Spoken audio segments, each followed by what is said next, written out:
So welcome to another 460 Turbo video. Just catching up with where I've been left off.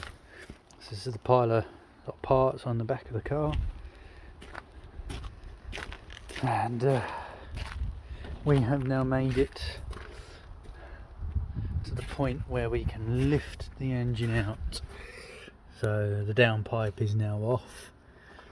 There are two very argumentative bolts on the engine mount.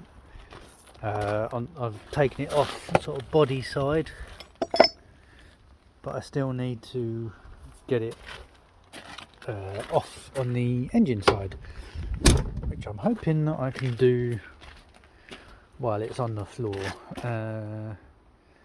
So I need to next drain the new gearbox down. I've got some new fluid sitting right here, which is AQM, Dexron 2, Dexron 2D. I have also got, oh yes, been recommended some stop slip. So hopefully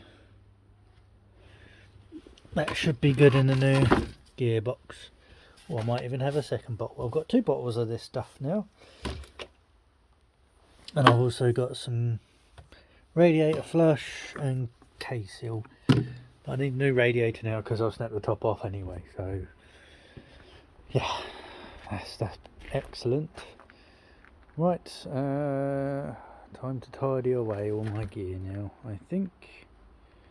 And hopefully we should be good to go.